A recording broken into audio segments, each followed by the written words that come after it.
Une petite vidéo pour que les élèves qui ont besoin d'une explication orale puissent comprendre ce premier devoir. Alors, 250 objets. 250 objets en tout, ça se met dans le total ici. 250.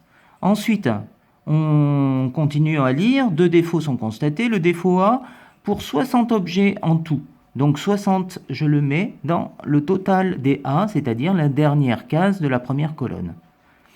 180 objets ne présentent pas le défaut B. Donc, pas le défaut B, je vois bien que c'est cette ligne-là, la deuxième.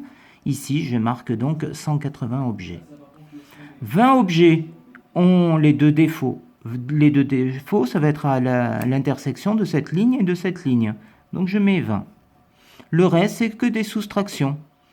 Donc, je vais remplir ici 40. 20 plus 40, ça fait bien 60. Ici, 190.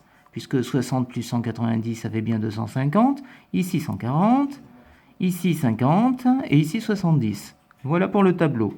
Maintenant, les probabilités. Les probabilités, il faut se servir du tableau aussi.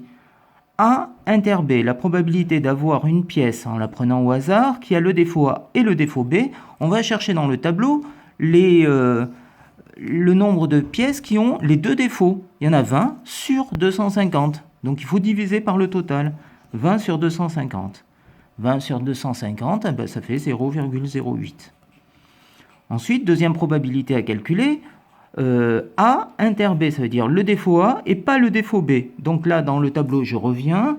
Le défaut A, c'est ici. Pas le défaut B, c'est ici. Attendez, je ne vais pas me dire. On vous dit défaut A ici, pas le défaut B, c'est 40. Donc, c'est 40 divisé par 250, c'est le double, donc 0,16. A bar inter B.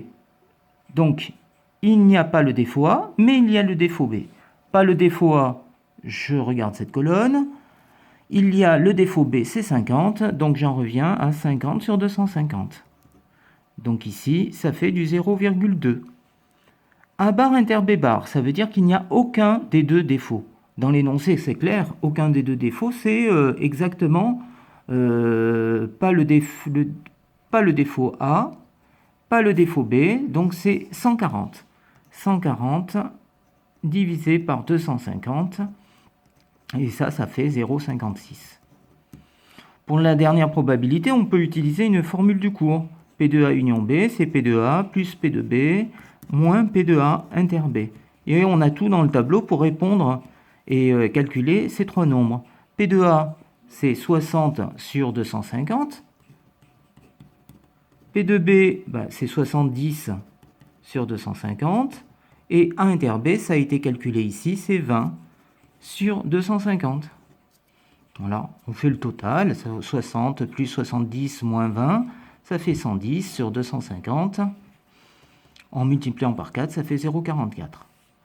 Voilà, donc la partie probabilité, c'est terminé. Pour les variables aléatoires. Pour les variables aléatoires, je vous rappelle que c'est comme des statistiques. Première ligne, c'est les valeurs possibles. On parle du prix des pièces. On explique dans l'énoncé que c'est 5 € pour une pièce qui a 2 défauts, 20 € quand elle n'a pas de défaut, et quand elle a l'un ou l'autre, c'est soit 8, soit 10, tout dépend du défaut que la pièce a. Et dans la deuxième ligne, c'est les probabilités, comme pour les effectifs en statistique. Sauf que là, c'est les probabilités.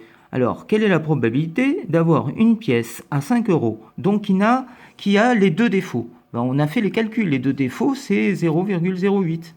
Donc, on inscrit ici 0,08. 0,16, parce qu'il y a 16% des pièces qui ont que le défaut A. Ici, c'est 0,2, et ici, c'est 0,56, parce que la probabilité de tomber sur une pièce qui n'a aucun défaut, c'est 0,56. Donc voilà, une petite vérification, si j'additionne ces trois nombres, si je fais le total, il faut absolument trouver 1, c'est obligatoire. C'est comme ça pour toutes les variables aléatoires. Quand on additionne toutes les probabilités, on trouve 1. Alors, pour le calcul de l'espérance, le calcul de l'espérance, c'est comme une moyenne. On multiplie les xi par les pi et on additionne tout. Donc, on doit faire comme calcul 0,08 fois 5 plus 0,16 fois 8 plus 0,2 fois 10, plus 0,56 fois 20. On fait ça avec la calculatrice et on trouve exactement 14,88. Ce sont des euros, parce que c'est une valeur moyenne. En moyenne, la valeur est de 14,88 euros, en tenant compte du fait que la valeur, c'est soit 5 euros, 8 euros, 10 euros, 20 euros. Mais on tient compte des probabilités. Pour l'écart type, il faut calculer d'abord la variance avec cette formule. Donc il faut faire somme des PI xi carré. Donc les PI, on les multiplie par les carrés des xi. 5 au carré. 0,16 on multiplie par 8 au carré. 0,2 on multiplie par 10 au carré. 0,56 on multiplie par 20 au carré. Et on n'oublie pas, comme beaucoup l'ont fait, de soustraire le carré de l'espérance qui a été calculée. 14,88 au carré. Et on trouve la variance qui vaut 34,8256, qui n'a pas d'unité, elle, puisque en fait c'est le carré d'euros. Le carré d'euros, c'est pas des unités. Ce qui a une unité, c'est quand on prend la racine carrée de ce nombre, parce que ça donne exactement l'écart type, qui vaut environ 5,9. Ce sont des euros cette fois. En moyenne, on va dire que c'est une sorte de moyenne. En moyenne, l'écart entre le prix réel et le prix théorique de 14,88, le prix moyen, c'est 5,9 euros.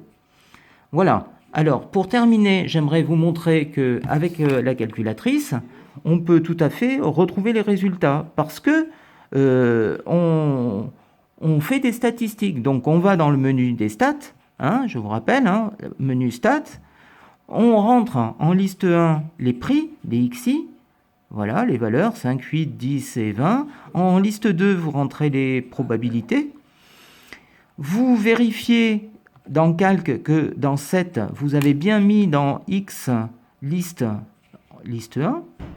et les fréquences qui correspondront aux probabilités en liste 2. D'accord ? Au besoin, vous changez. Ensuite, vous faites les calculs par un var, parce que ce sont des variables à une variable. Le prix moyen, c'est 14,88, c'est bien ce qu'on a calculé manuellement. Et l'écart type, 5,9. Voilà, donc ça permet de confirmer qu'on ne s'est pas trompé dans nos calculs. Voilà, à bientôt.